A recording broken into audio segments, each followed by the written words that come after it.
So, okay, I've got to ask, what the hell is wrong with you? Like, why would you want to ship a full web application in Bash?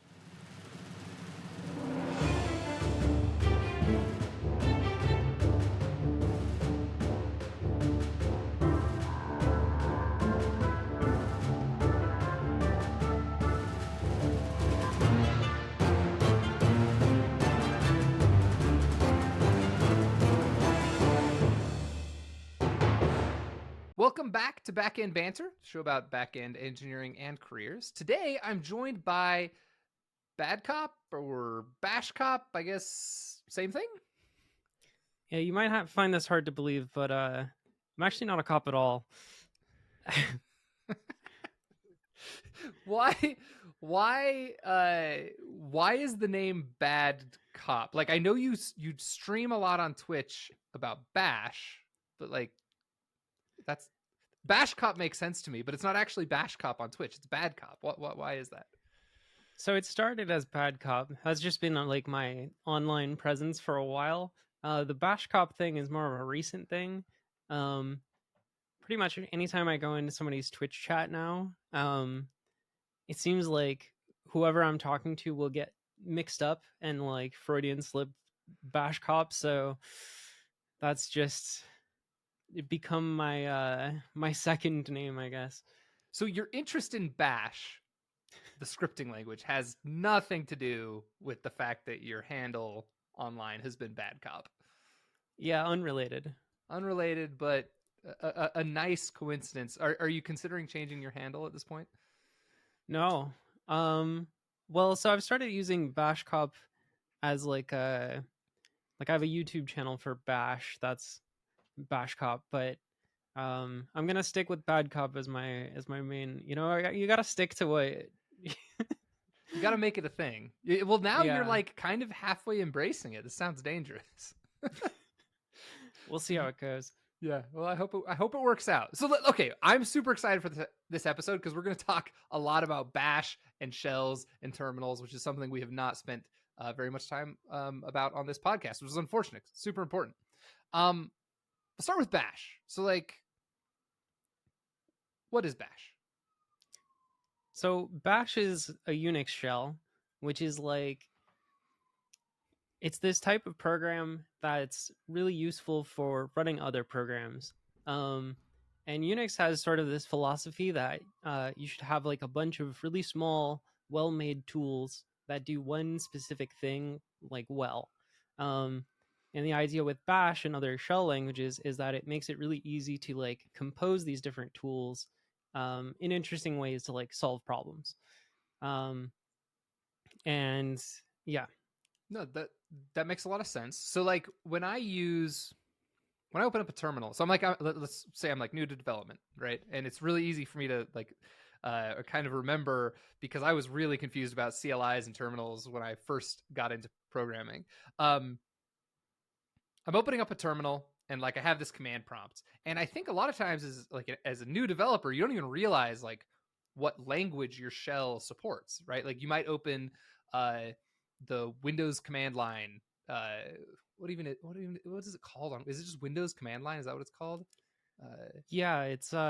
it's just called command line. Yeah, just command line on Windows. Or like you might open the terminal on Mac OS, and like those are two very different environments. Even though it's like a non-programmer, it kind of feels like you're in the same world. So in my experience, like if you're on a Mac that's older than like 3 years, is like more than 3 years old, you're probably on Bash, right? The newer Macs I think ship with like ZSH by default. Um, and then is where else is Bash most commonly used? Is it on like Linux distros?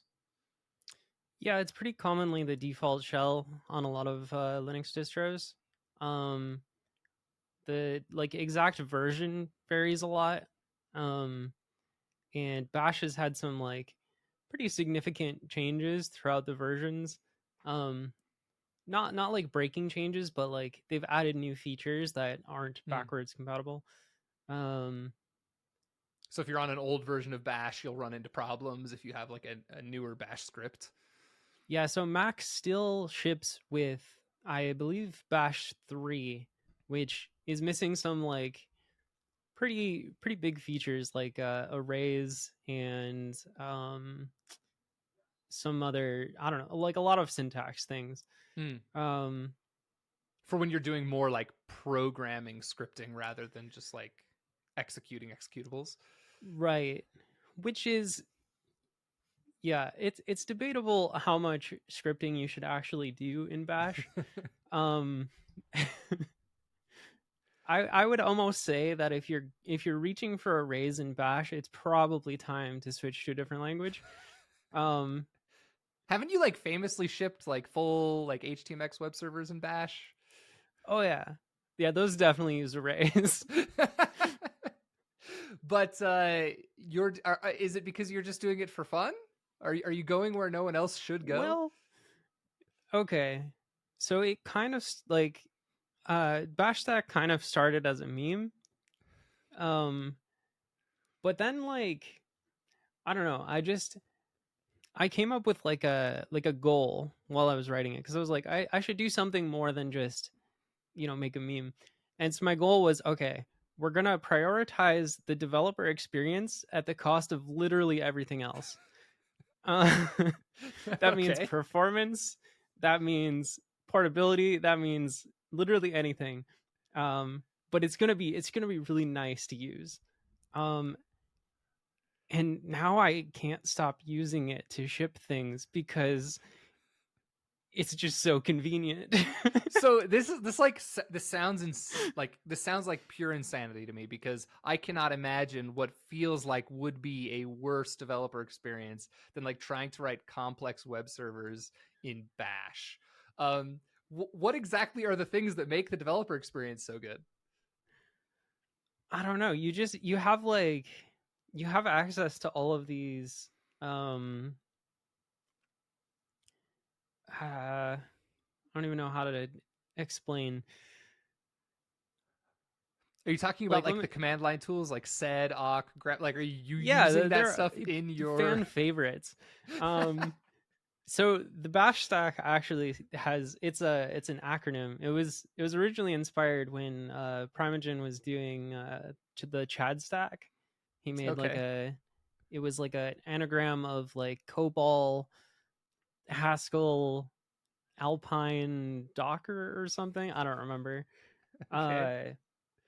And I was like, okay, what would Bash stand for? Well, obviously the B is Bash, and then the A can be awk, and the S can be sed, and the H can be HTMX, and that's great. Okay, I think I get it. Now, sed, for people who don't know, what are sed and awk? Well, sed is stream editor. it's the stream version of ed, which is the standard editor. Not many people use ed anymore, I would say, I but didn't even sed know there is was an still. ed, to be honest. Oh This is yeah, news to me. Yeah. ed is ed is an editor back from when, like, okay, so you were bringing up terminals earlier. Mm. uh what you're calling a terminal is actually a terminal emulator. Apologies. So back in the day, a terminal used to be, you had a keyboard, you'd type Mhm. stuff in, and then you basically had a printer that would print out the lines of text that were returned by the program. Okay. So things like Vim didn't exist back then, because obviously you didn't want like every keystroke to print out the entire program, because that would take a really long time. Okay. So people would use programs like ed, the standard editor, to make edits to their program. So ed is like, it literally just waits for input, and you have to be like, all right, on line 21, make an edit to column 7 to insert these characters. And so like the way you would do it is you would have a printout copy of your code, and you would like figure out what edits you wanted to make, and then you would run the commands in ed to make those changes. This is crazy. This Yeah. sounds like this sounds insane to me. I can only imagine how it sounds to someone who's like just starting programming, a decade after I did. Yeah, it's a lot more convenient now when we have screens. Screens are nice. Okay. So we use terminal emulators. And what's the difference between because I feel like this is also a sticking point for a lot of new developers. I certainly didn't even understand this for several years after I got into coding. What's the difference between a shell and a terminal or terminal emulator? Yeah, so the terminal emulator is like the program that runs on your computer that like puts the letters on the screen, right? Like that's its job. It's doing the rendering, it's parsing like your literal keyboard inputs, and then it's sending all of that as instructions to some program running within it. So you can run like any program in your terminal as long as it, accepts input and prints output to standard out. But like shells are a particular kind of program that, like Bash, that run. They have this like it's called like a read eval print loop, REPL. where Yeah. yeah, where you're basically waiting for some input from the user, and then when they hit enter, you do the thing, and then you print out what happened. And then you loop That's and do that over and over and over again, yeah, right? Yeah. that's pretty much what a shell is. They've grown a little bit in complexity to involve like a full scripting language now, but that's like I consider that more of like the secondary use of a shell. Yeah. Is the scripting aspect. Okay, so like the most basic kind of a shell could just be like a couple commands. In fact, on boot dev there is a project, a guided project that we do. It's like build a Pokedex command line shell. And it gives you just like three commands. It's like you can like look at the world, like where you are. You can like look at the Pokemon that are in the area of the world that you're in, and you can like throw a Pokeball. And that's it. You can't do anything else, but it is technically a shell. Because you like type the command you want to do, you hit enter, and then like you just see the results. Like it'll tell you maybe what area of the world you're in, and then you get to take another command, right? I think a lot of the early like text-based video games kind of worked as shells, right? Yeah, basically. Yeah, Bash is really not any different. It's an implementation of a standard called the POSIX shell standard. And there's like a few different shells that all implement like the same set of basic rules for what a shell in Unix should be. But at the end of the day, you can make your shell whatever you want. Like literally Yeah. any program that takes input and then runs the commands. So when we see things like at the top of a script, you see like /bin/sh, this shebang, right? That's like, okay, this is Unix POSIX, or this is POSIX shell, right?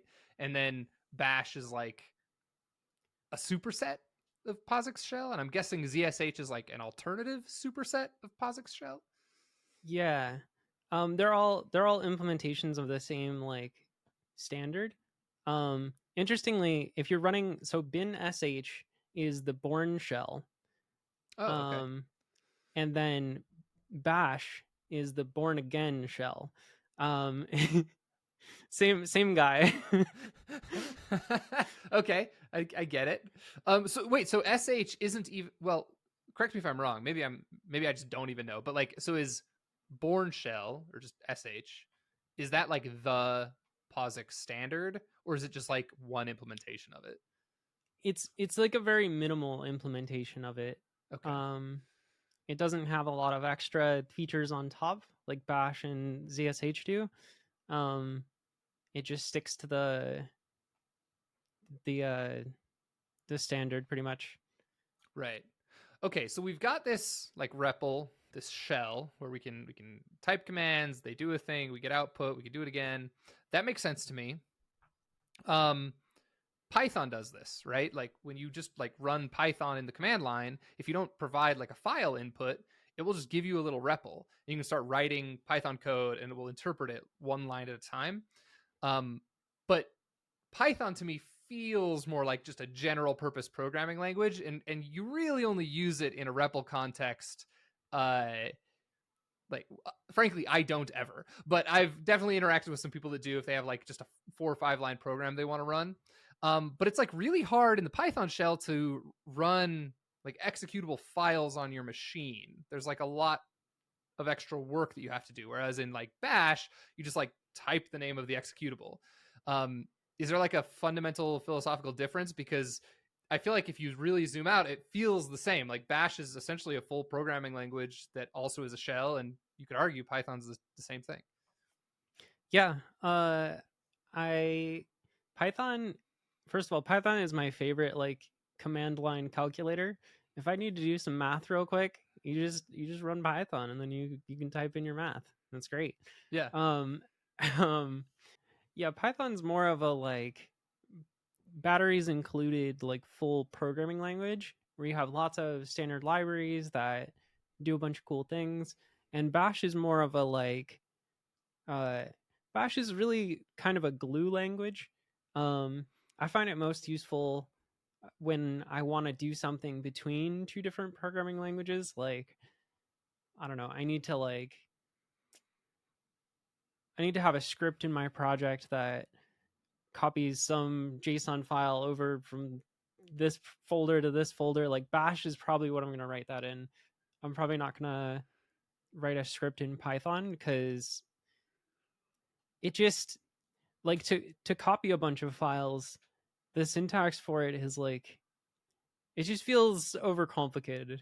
It's like I have to import OS and then I have to, you know, recursively go through the list of files, and maybe there's a util for that, but in Bash it's literally like you just do CP. Yeah, CP-R whatever Yeah. for recursive. Yeah, It's yeah. like one line.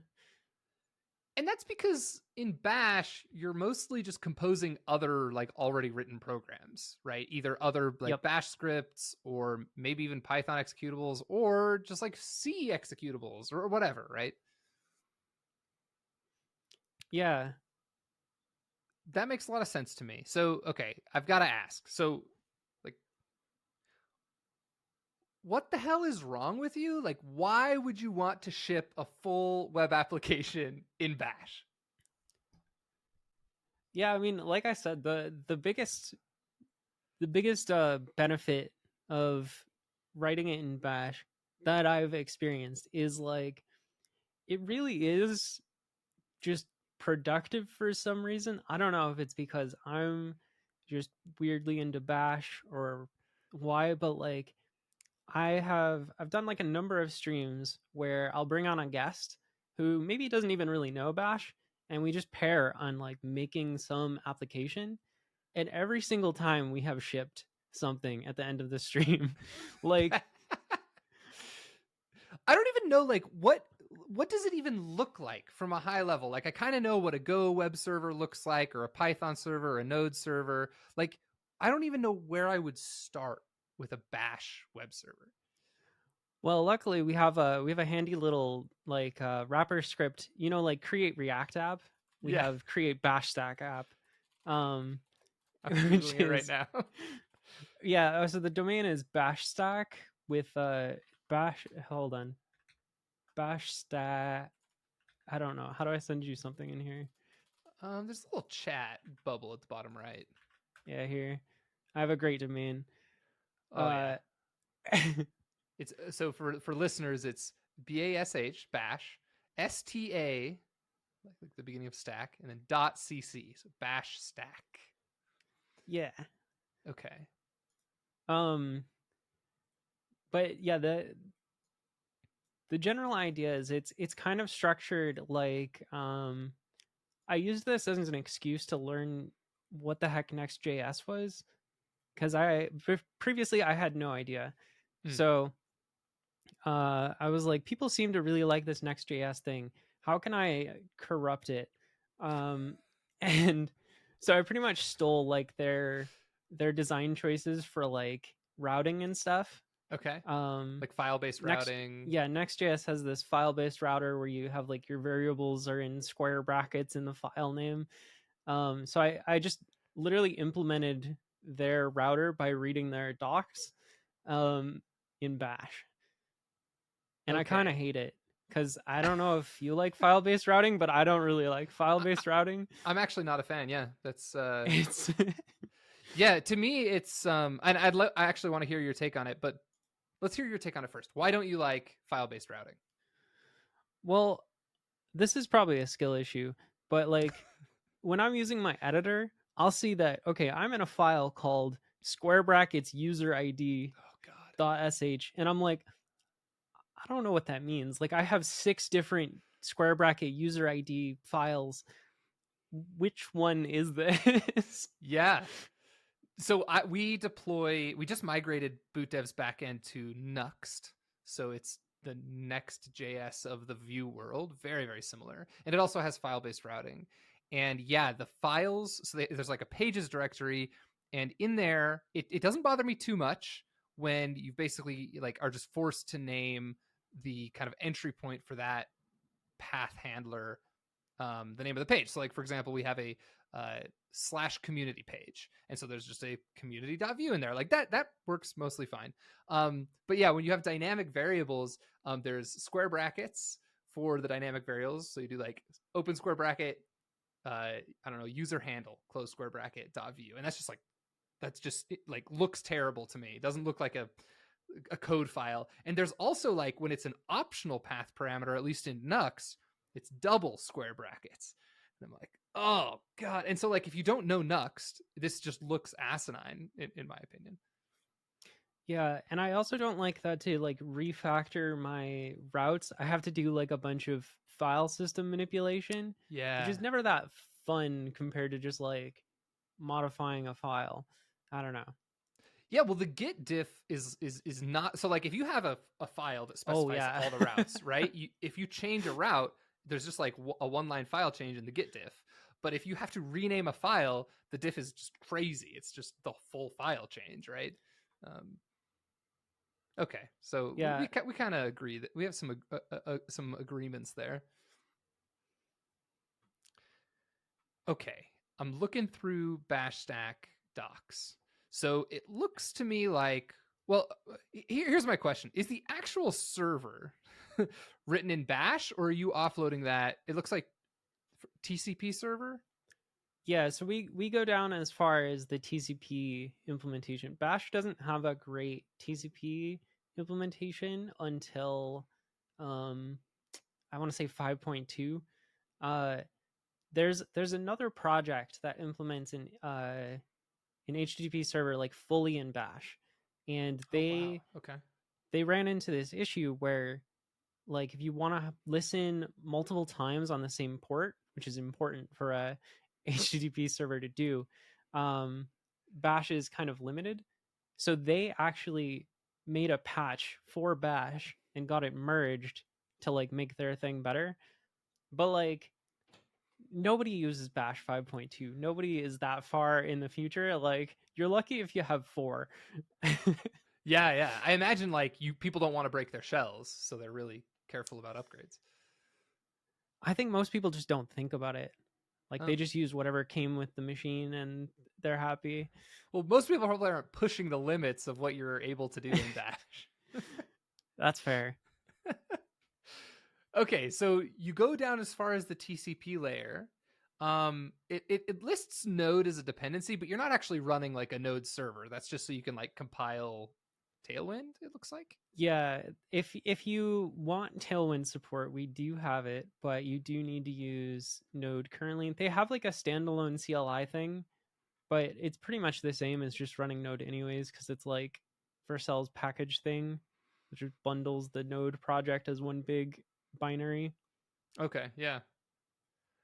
By the way, the quick start on Bash Stack looks to me to be much more elegant than create next app or whatever it's called. You're curling a script and piping it into Bash. Yeah, I figured it had to go into Bash because that's like it's just fitting. Yeah. That's beautiful. Okay, It really validates right off the bat that you definitely have Bash installed, which is important if you're going to be using Bash Stack. so when you write a typical like handler, which I guess like because you're building websites, particularly like with HTMX, you're mostly rendering HTML, right? Mm-hmm. So when you're rendering HTML, what are like the most common tools? Is it really sed and awk? Yeah. Currently, yes. The patterns are still being established here. The yeah, so one of the big things that comes up a lot when you're like templating HTML is like, okay, I want to like iterate over this list of things. And Bash has a really nice thing for that, which is just pipes. Like pipes are designed to iterate over a list of things. Right. So you take your list of things and then you pipe it into something that transforms it into like a list of HTML. And what I've been using for this is mostly awk, but it's not the most readable thing. So there's definitely room for improvement there. So Um, I want to pause for just a second. We talked about how sed is stream editor, right? And we did a little history on ed. So stream sed is like you're able to edit text as it is piped through sed, if I'm understanding correctly. And that usually means like line by line. yeah, sed typically runs line by line. You can do other things. Um, there's like some magic you can give to sed and then it'll read the whole file and then operate it on it in one pass. Mm. But that's not recommended Okay. generally. It's kind of, yeah, So it's a bit when of you an say like, anti-pattern. yeah, okay. So when you're saying you like pipe stuff into sed, that's because it kind of naturally does things like iterates line by line. Um, and then what is awk? So awk is weird. It's not like short for anything. It's literally just like the names of the authors. So it's just like 3 last names. I forget who wrote that, but it's basically just a full another programming language. Um I don't really know what it is other than that. So it just like It's let's see if we can find like a more formal definition of it. Awk. So I'm googling it really quick. Wikipedia says it's a domain specific language designed for text processing. So how does it interact with? Because like in my mind, it's like okay, sed is stream edit, so I can like iterate over something and edit it. Why do I also need awk? What are the kinds of things you would do with awk that you couldn't just do with sed, or maybe couldn't do easily? So I've been doing a lot of advent of code in Bash, and we've used awk a little bit. Like Okay. technically, you could use awk to like solve the entire problem, and some people have been doing that. Um, but things that I have used it for are more like some of the problems like give you a grid of text, and you have to do things on that grid. Okay. Um, and like I said before, Bash is really convenient when you want to work through like a list of things line by line. Hmm. Um, but when you get to grids, it's more annoying because then you need to go horizontally too. Yeah. And you might So need to like go backwards or something. I wrote a little helper in awk that will take a grid as an input and transpose it by like rotating it 90 degrees.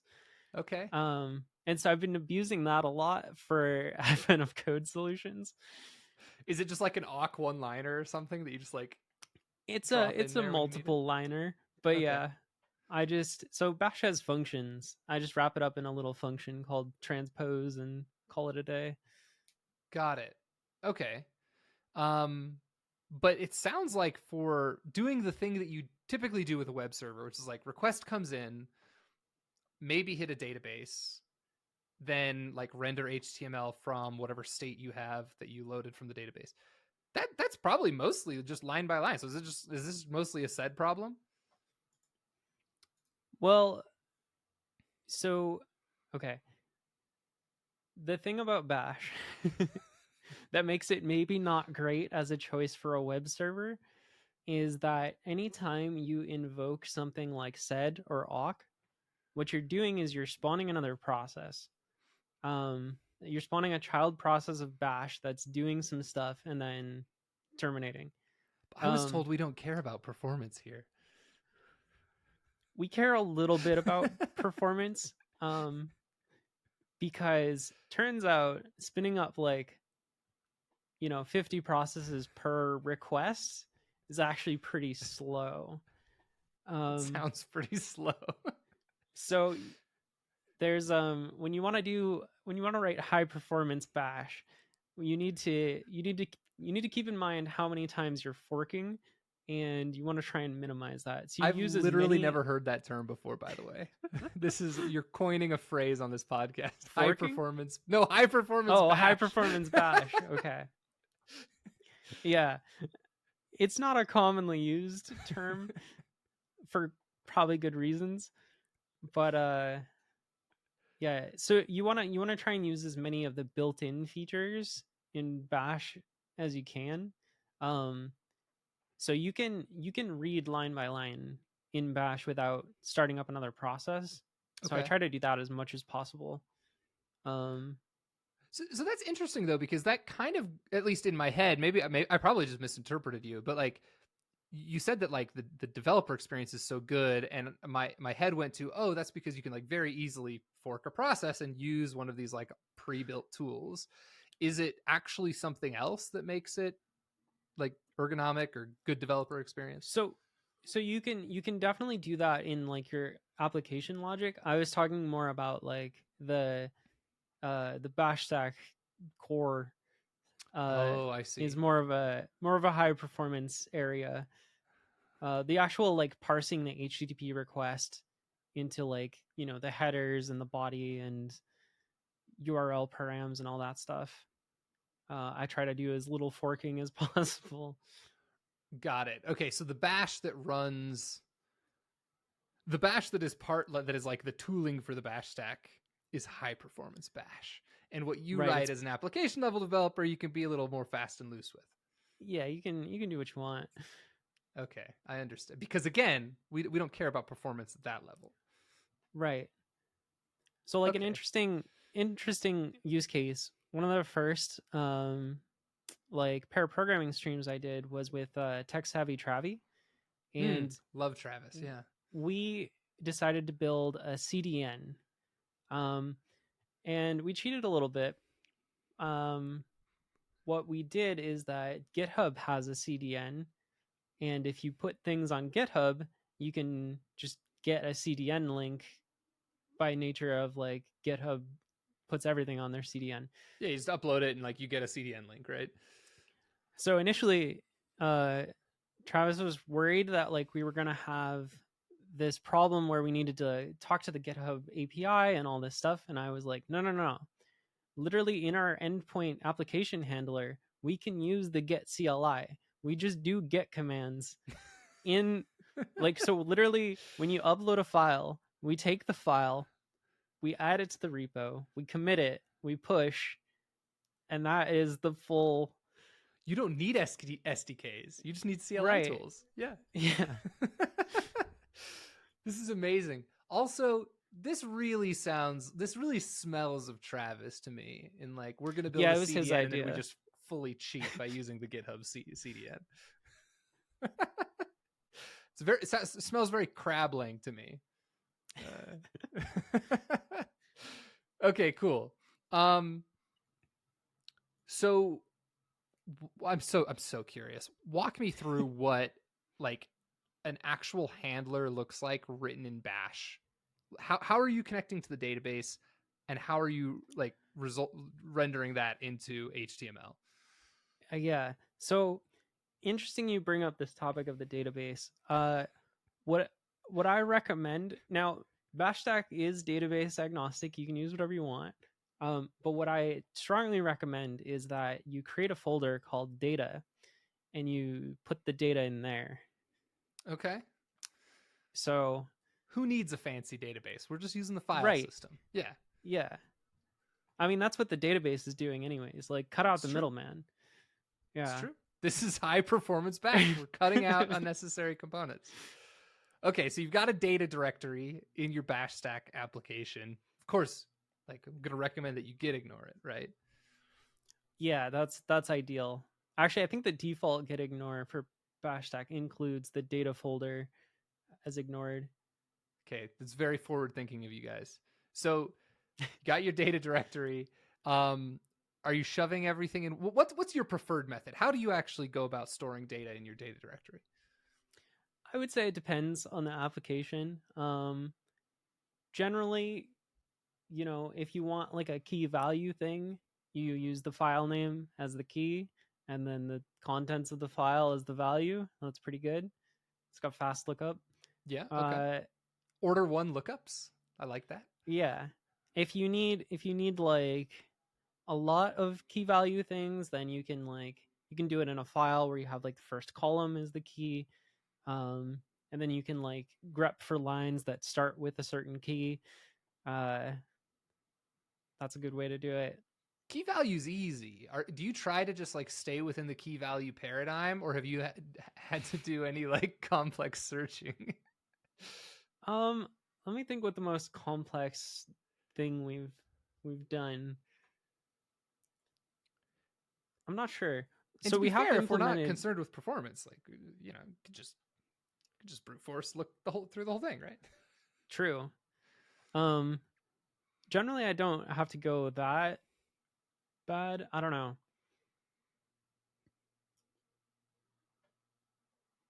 I think that probably the craziest thing that I've implemented using the data folder paradigm is I have OAuth sign in on like a number of BashStack apps, like using like using third-party providers. Yeah. Okay. And that's probably like a little bit, I don't know, maybe ethically questionable. Wait, hold on. Why is it ethically questionable? I think BashStack has not been maybe tested so well in the arena of like security. It doesn't have battle hardened security primitives. Right. We're still working on that that certification. Okay. All right, so security is a little dicey. I try to minimize what scopes I request whenever I do anything with OAuth. Just as few scopes as possible. Yeah, I could see that. I mean, like, I'm not an expert on how Bash does literally anything, but I mean, as long as you're on a private server and you're just saving to saving to a location on disk that is also not being served itself as a file, like, probably doing okay. It has. I've come up with like an entirely new class of vulnerabilities. I think it's not, as far as I know, I haven't found any like arbitrary like you can inject shell commands. We don't have little Bobby tables, little Bobby I'm shells. sure they exist. But I have written at least a few times, I've written code that's what I call sed injectable, where you can just run arbitrary sed commands if you put the right input in, which is pretty terrifying. Yeah, I could see how that would be a problem, especially depending on what you're inputting into sed in the first place, for like reading your whole database into it or something. Huh. Yeah. Okay. So let's talk motivation for a second. I was talking to you about your background, and it looks like you kind of got to start working with AWS, and then you did a bunch of embedded work, and then you did like mobile app development, and then even SRE or site reliability engineering. To some people that aren't familiar with that term, it's my understanding it's kind of like a DevOpsy cloud engineering sort of thing where you're really concerned with like keeping sites alive and like up and running. So like this background to me does not scream I'm going to invent BashStack and stream about it on Twitch. How did we get here? Yeah. I think the simplest, like most honest answer, like looking at my career trajectory, is that like I just get bored really easily, and and whenever that happens, I'm just like, time to do something completely different. That's honestly the only explanation I have for how this came to be. It's certainly reasonable. Like it's crazy. Like I said, those things are not like super related, like embedded, AWS, No, mobile. they're really not. And on one hand, some people might look at that and say, you haven't taken the time to specialize, right? You've fractured your career and you haven't specialized in anything, and that's going to hurt your career. Some people might say that. I actually think it's great, generally speaking. I think way too few developers go as broad as they can. And I do think it's fine to specialize eventually, but I actually think that, especially with like developers in like the first 5 years of their careers, I think a lot of us don't go wide enough, at least at the beginning, because having that breadth of knowledge, like seeing how things are done and embedded and mobile and on the cloud, I feel like it just gives you a ton of perspective. Like, how do you feel it's impacted your career? Yeah, I think it does help, particularly when you're trying to solve a hard problem that requires like a wide understanding. Then it's suddenly a very useful skill to have like all of this breadth of knowledge. I would say it's probably pretty niche. Like, I don't think everyone should try and, avoid specialization, but I don't know. I found it to be good for me. Yeah. Do you think it's helped or hurt like your ability to get jobs now? That's an interesting question. I I hmm.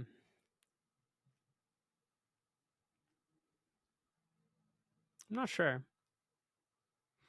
I can give you my perspective, or my guess, I guess is what I would say. Sure. My guess is that, so I've worked as a hiring manager at like smaller companies, and to me, this is fantastic for smaller companies. It's like, this person has done a bunch of different things, and we have problems that aren't like crazy specific. Like, you don't need to understand the Go compiler to build the backend for boot dev, right? Like, we're just trying to ship effective like web apps or whatever. And so having someone that has breadth of knowledge, that can see a problem and be like, okay, I'm pretty familiar with some good patterns to solve this problem, is super useful. The only place I imagine where it wouldn't be quite as good is if somebody needs like some crazy amount of specialization. Like, we're trying to like really tweak something at the hardware level, and so we want someone with 10 years of embedded experience versus 3 or whatever. That's kind of my perception. Have you mostly worked at larger companies, smaller companies? Have you seen a difference there? I've worked at both, more recently smaller companies. And I think that's where I want to stick to. I don't know. Larger companies, like, I feel like too much of it ends up like too much of my job ends up being things that I don't really care about. It's like I don't want to have to fight for all of these process changes that probably should happen. I just want to work somewhere where they already like have good processes. Yeah. Or if you go small enough, there are no processes. Yeah, exactly. And that's fine too. Like, I don't want to have to fight against a bunch of overhead stuff. I find that really annoying. The bureaucracy that want to stop you from shipping literally everything in Bash. Exactly. Yeah, like just let me make my mistakes. I love that so much. Okay, so AWS embedded mobile. So let's just say cloud embedded mobile. Which one did you like the most?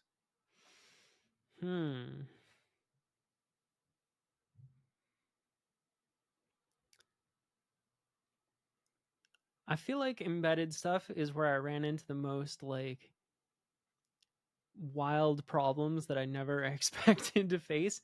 And that wasn't necessarily so much because it's like super difficult or anything.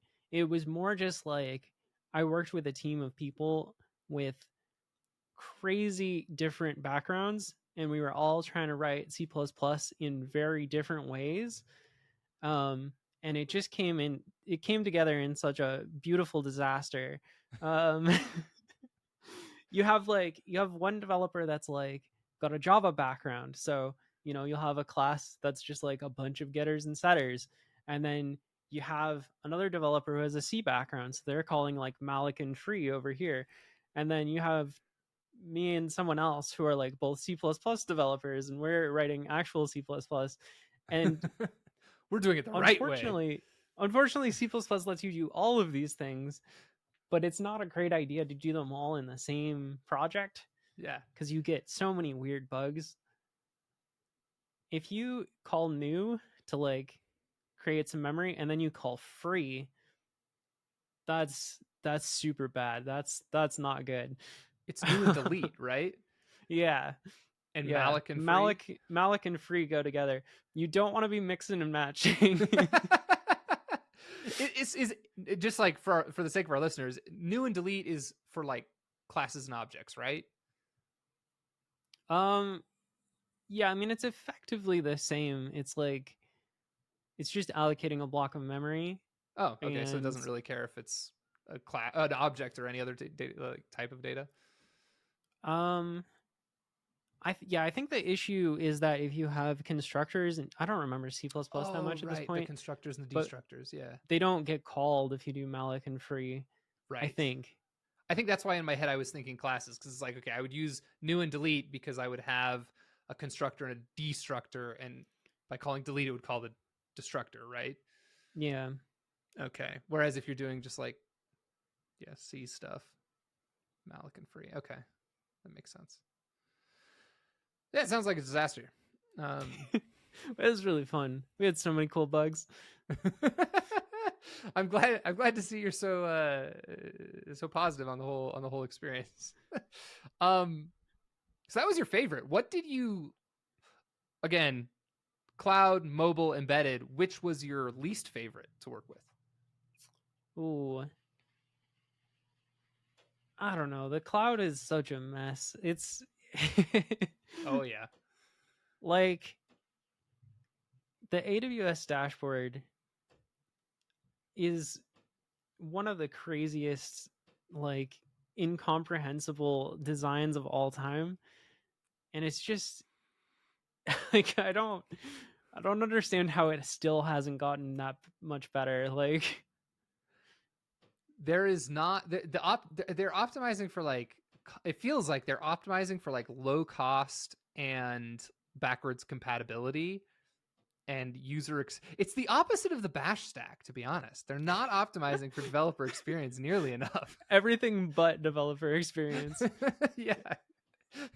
Because the assumption is like, if you're using AWS at scale, like you'll just hire people that like can spend literally all day trying to figure out how to use this web app. It's because they know there's no good alternative, and so like you're stuck. Yeah, I mean, so we actually use GCP at boot dev, and it's not that much better. No, it is not. And I am increasingly worried. Let me just put it this way. Google, if you're listening, I really hope you don't kill GCP as a product. Like, oh no. Like that would be a disaster, but they just sold Google domains. I don't know if you saw this news, right? They sold Google domains to Squarespace. I was a customer. I am a customer, and it just is like, wait, hold on. You're trying to compete with AWS and you sold your domain provider? Like, my domains for my GCP projects are now like on Squarespace bullshit. Like, I don't know. I don't want to deal with Squarespace. I don't do anything with Squarespace. But it to me, it was just like, holy crap. Like, if you wanted to invest in GCP, I feel like they just made the biggest mistake in selling Google domains. Now, have you used Azure at all? Oh, I have signed into Azure, and I was immediately scared because it started asking me about Active Directory. And so then I signed out of Azure, and I never signed in again. That's probably smart. Yeah, I wish I had done that. Yeah, so like here we are. Like the cloud is, I mean, I love deploying on the cloud. Like I've deployed weird like on-prem stuff. Like cloud's great. It's super easy comparatively, but I am a little worried about the state of things. So, okay. I guess I should circle back on the question. So, it sounds like the cloud was your least favorite role. Yeah, I think I would. Yeah. Okay. Um, I've never worked as a like cloud engineer. Um, I've always worked as like a backend developer that happens to do a bunch of cloud stuff. But I could see how if like I wasn't writing code every day, if all I was doing was like SRE or cloud engineering work, I do not think I would enjoy it very much. And I think I would prefer almost any type of development. Although mobile, I don't know, man. Like mobile might be the bottom of the barrel for me. Anytime I've opened Android Studio, I've wanted to kill myself. Yeah, Android Studio and Xcode they're competing for worst developer experience of all time. For sure. They're coming for the AWS dashboard. They might already have it beat. But I was fortunate enough to work in React Native, which is it's a step up from like I don't know, just the raw native Android and Yeah. iOS. You can forget about the native stuff for the most part, and then when you have to like go down into it, it like yeah.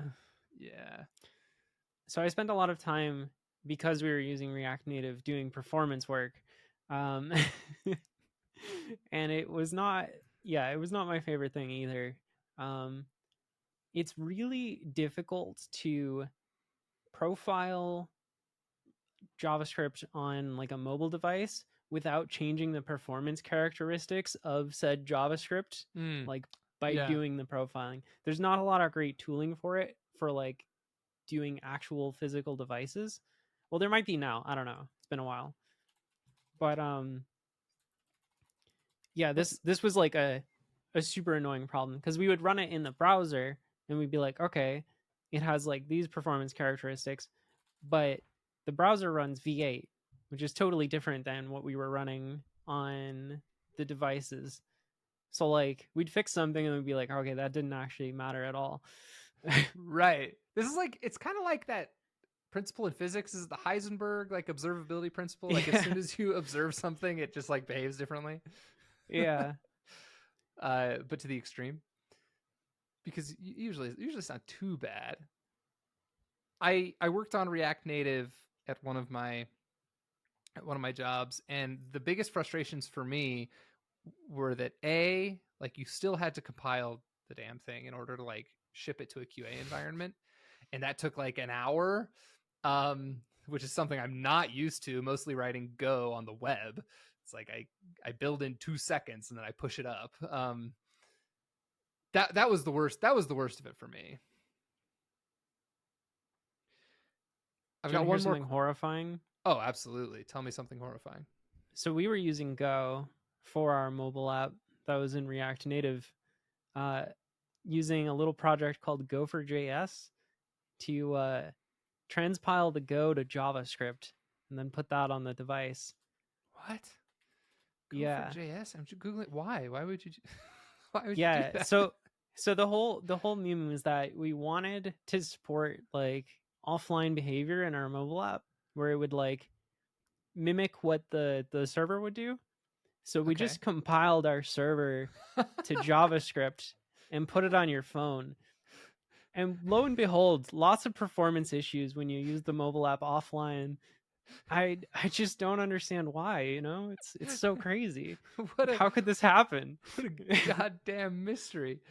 So you took your back end and you just shipped it to the front end, not even in WebAssembly, just in JavaScript. Well, so we did try WebAssembly, but the problem was when we bundled it as WebAssembly instead of JavaScript, it suddenly got a whole lot bigger. Oh no. Because Go binaries are not very small. True. And JavaScript is pretty small comparatively. Like you're just measuring bytes. Right, because you're not like JavaScript has the built-in garbage collection. Yeah, you can like when you compile, you can use all the nice JavaScript features that are already as binary in the JavaScript runtime. Yeah. Okay, that makes sense. It's like JavaScript's cheating though, because like all of that stuff is just built into the thick client, as Carson would say.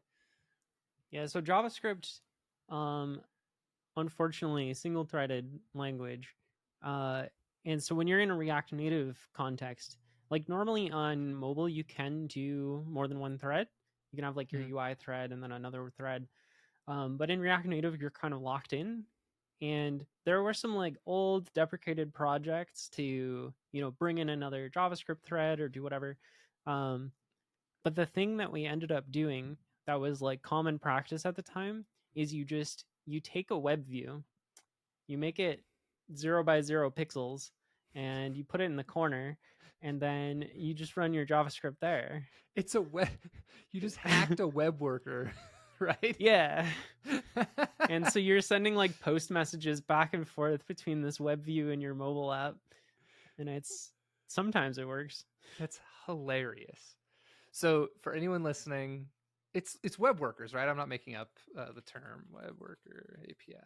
It's like in a browser, there's this new API, newish, where you can like spawn a new JavaScript thread to like do stuff in the background, and you like post messages back and forth. So like the browser has its own like main execution thread for JavaScript, like the window, and a web worker is like this background thread that you can kind of interact with, and you can spawn many of them if you want.